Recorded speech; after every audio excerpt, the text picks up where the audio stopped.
Pinterest, true or false, play along if you want to, and let me know if this is going to be fun. So, first things first, you have to pin a ton of content / pins every single day. How many times have you said true? Did you say true or false? False. So you do not have to pin a ton of content every single day. You do not have to pin 50 pins like everybody tells you to. You do not need to schedule 100 pins and pin on the hour every hour to get results. I have done this for over a year now, and it has been 5 pins a day has been my sweet spot. If you can do 50, if you can schedule 50, do 50. But if you cannot do 50, then do 5 and stick with the 5, because you know what? The 5 works. So 5 pins a day, that could be a mixture of old blog posts, new blog posts, podcasts, products, anything that you have that you need to get out into the world, create pins for. So if you are creating content every single day, then make pins for it. I do a podcast every single week, Dreams to Plans podcast. So I create pins for the podcast episode, and then I consistently put in more as I go. So you do not have to do a ton of pins a day. You can just do a couple and be just fine. Hashtags aren't valuable. This used to be the case because, like I said, Pinterest is a search engine, not a social media platform. So people were not going to Pinterest or to search hashtags like they do on Instagram. Instagram, that's like the way of the world on here. That's how you connect with new people. That's how you connect with new followers, is using hashtags. So that wasn't a thing on Pinterest until now. Now Pinterest is kind of going the more social media route. So they're paying attention more on followers and through hashtags. So you can actually search hashtags on Pinterest.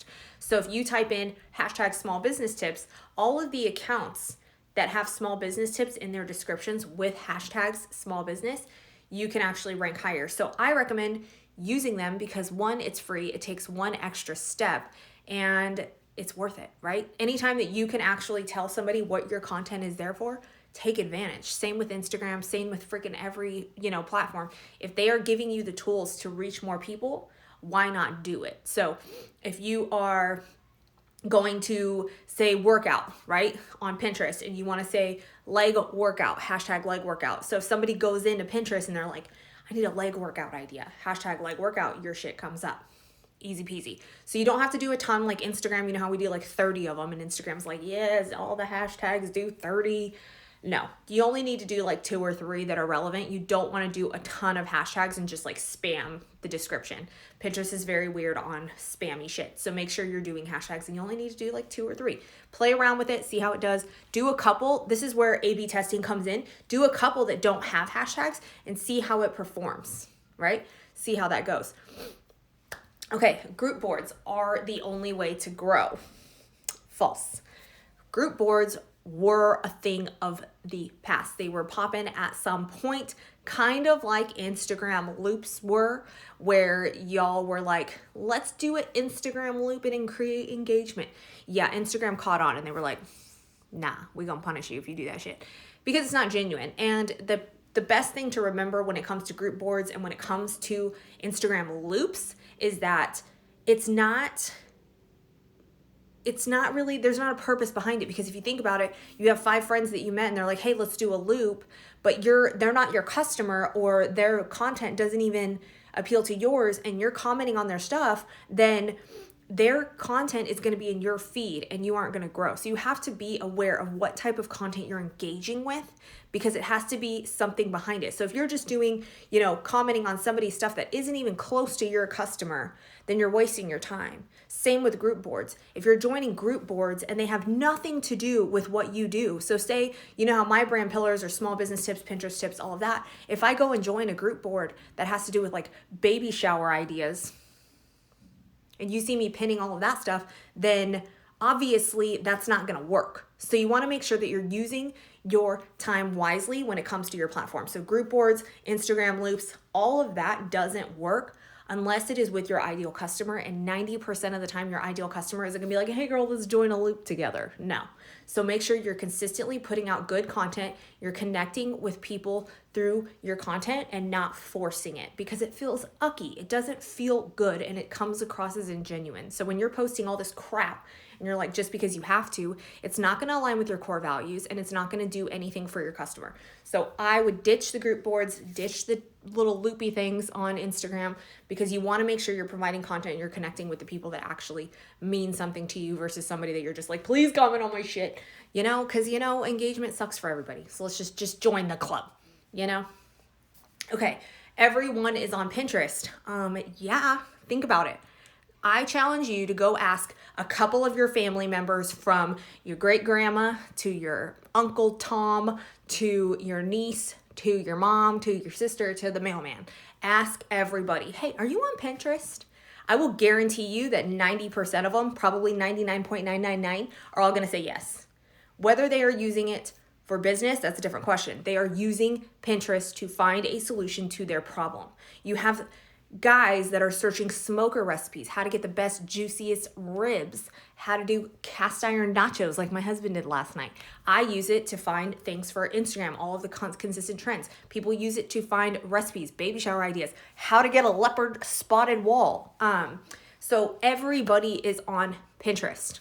So don't think that your content will not perform. Is there some that perform better? Yes, of course. Same with Instagram. Freaking big booties and big titties. They do well on Instagram. Duh. Pinterest, same thing. Bloggers do well. Meal stuff, workout stuff, outfits, all of those things like DIY, home makeover stuff perform very well on Pinterest.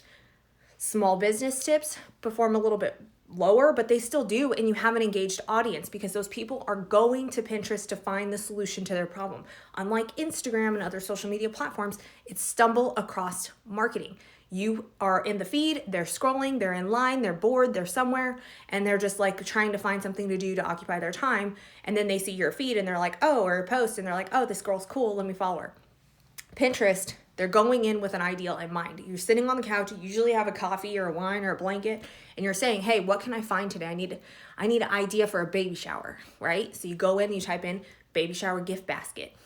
Then if I was a baby shower gift basket maker, or I do little baby items, I'd be like, hello, nice to meet you. What can I help you with? Then all of a sudden I'm the authority in that industry. So using Pinterest as a form to connect and grow brand awareness, you don't have to necessarily double down and say, I'm going to get all these sales. Hey, that's more people introducing you to your brand. So think of it that way as a marketing research. Like, you want to go in and reach more people that you can't on Instagram, because Instagram freaking sucks, okay? I'm just telling you right now, like, I'm 2 seconds away from just deucing out of this freaking place. Okay, Brie, I get so much traffic on Pinterest and need to use it more. Yes, we all do, right? I started using Pinterest to grow my podcast. So getting your podcast out. I mean, we have Instagram, we have our website, but growing your podcast is hard, and you have to, keep promoting it. So I've been creating pins for every episode that we do, lead it back to our show notes, and hopefully they can binge. They can listen to the airport. Sorry, my husband sent me a freaking thing that the airport's creating like a little tracker card to fly. I mean, what in the actual fuck? Sorry, but damn. So you want to use a way to be able to promote your business for free. And especially if you do not have a ton of money to spend on marketing, aka like 90% of us do not have a lot of, marketing budget to spend on ads or to pay somebody to do our ads for us.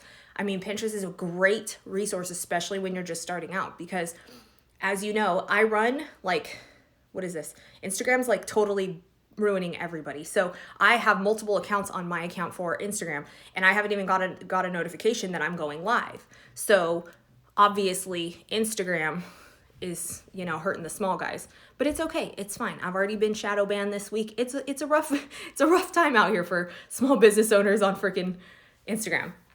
So leading into the next point, do I need to be on Pinterest? Yes, true. Mandatory. Should I say it again? Louder for the people in the back. Get your ass on Pinterest, because it's free.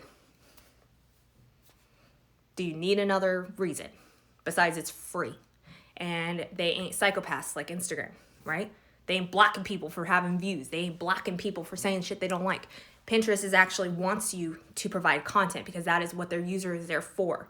So it is not controlled like Instagram is. It is not in control like Facebook is. So it's perfect to diversify yourself. Take all of your eggs out of the Instagram basket and go sprinkle them all over these other platforms, because you know what? This shit is crazy.